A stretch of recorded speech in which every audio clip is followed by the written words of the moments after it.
done is taken the picture and moved it over so that we can look at the information that's in between the frames.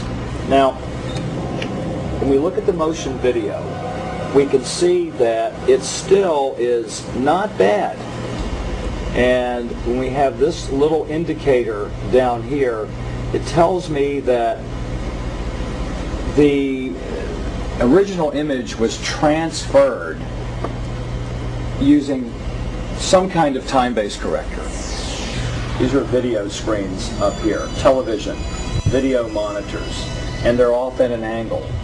If this was shot using a video camera with lines on it, we would see moire patterns up there, and we don't see the moire patterns.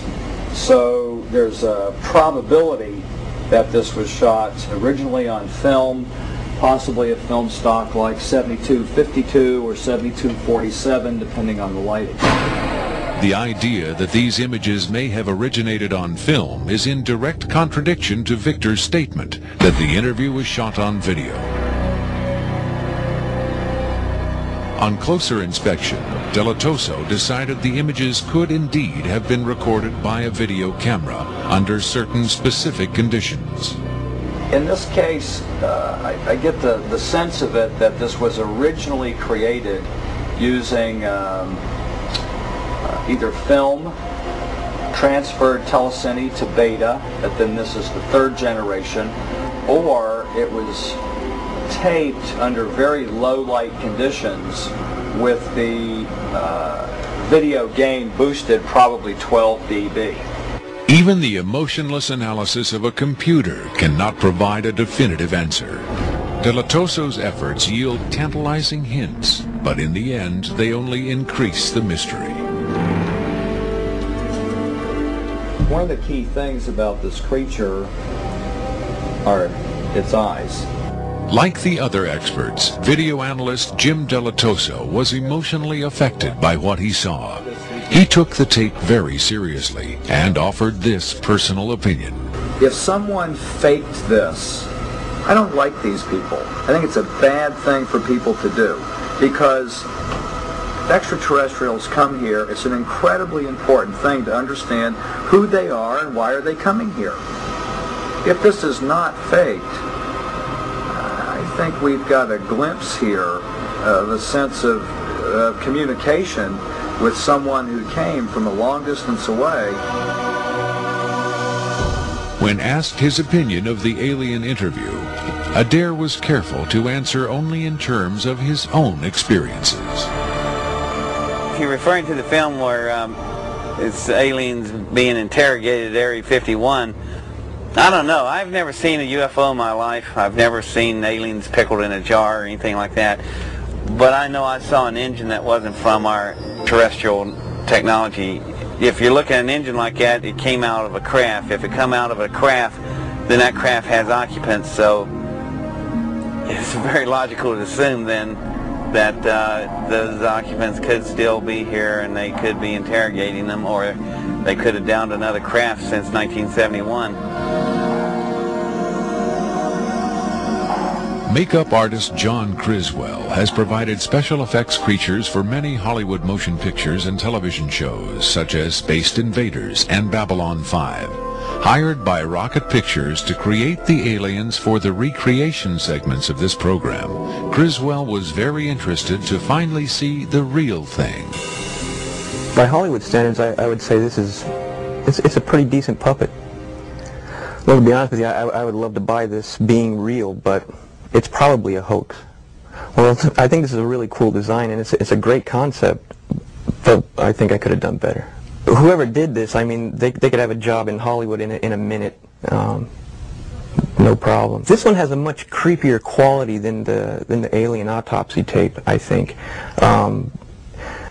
That one I definitely didn't buy just because of the way it laid on the table. There was a couple of things. This actually, whoever did this was, or if someone did this, they were very clever because it hides a lot of stuff. So that's what makes me kind of disbelieve it a little bit. But, who knows? Criswell thought the alien exhibited movements that would be difficult to fake. there are moments when this looks very real, and I don't know how they did certain little things about this. So right when I would say that it's definitely a puppet, he moves a certain way, or he'll lift up in the frame and all that, and all these little things are important to the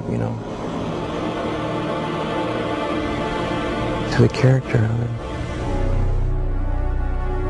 Academy Award winner Rick Baker is one of Hollywood's reigning masters of makeup effects. He transformed Eddie Murphy into a 300-pound man for The Nutty Professor and has created monsters for countless films, including An American Werewolf in London and the UFO-related Men in Black.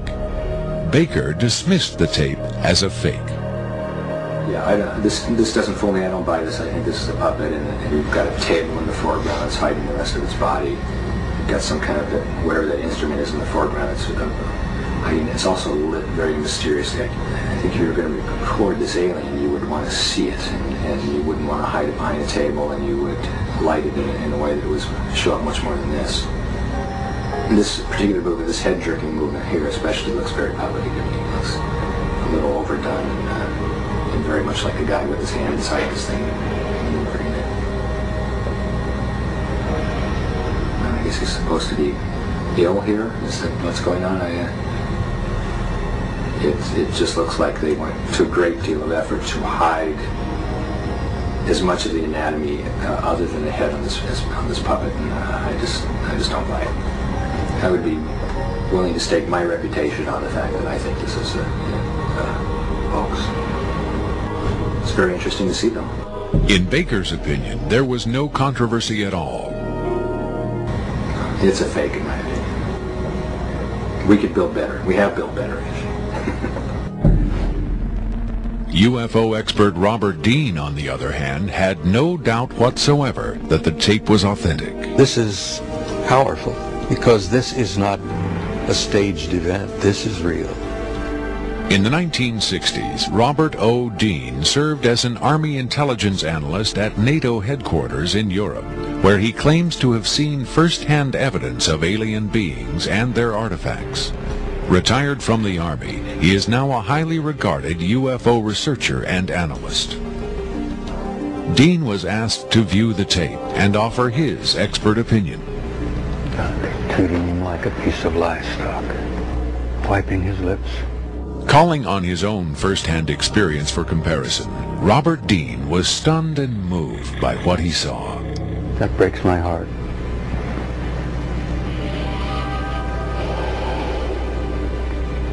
I think you've got yourself a piece of legitimate footage here, and I think you've got your hands on some pretty sensitive material.